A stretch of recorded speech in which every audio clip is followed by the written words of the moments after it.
Sa lahat ng mga rehistradong botante ngayong eleksyon, lalo na po sa mga first-timer, alam niyo na ba kung paano bumoto? At ito po, ngayong eleksyon, pumunta sa presinto kung saan kayo nakarehistro. Alas 7 ng umaga kanina, nagbukas na ang mga ito. Unang-unang gagawin, hanapin ang pangalan mula sa listahan ng mga botante. Tandaan, ang numero sa tabi ng pangalan na makikita sa listahan. Lumapit sa mga naka-duty na Board of Election Inspector o BEI, ipakita ang isang valid ID. Kapag walang problema sa inyong pagkakakilanlan, bibigyan na kayo ng ballot secrecy folder kung saan nakapaloob o nakaipit ang opisyal na balota at naroon na rin ang marker na gagamitin sa inyong pagboto.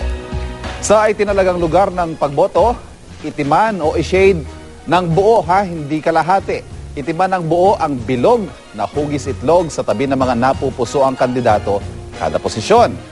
Tandaan ninyo, wag po mag-shade ng sobrang pangalan sa hinihinging bilang ng dapat iboto kada posisyon. Ang payo ng COMELEC, maghanda na kayo agad ng listahan o kodigo ng inyong mga iboboto. Matapos i-shade, ipasok ang inyong balota sa Precinct Count Optical Scan o PCOS machine. Ngayon, bumalik sa mesa ng Board of Election Inspectors para magpalagay ng indelible ink sa inyong mga daliri. Tapos na kayo bumoto at makakauwi na kayo. Bumoto na ako.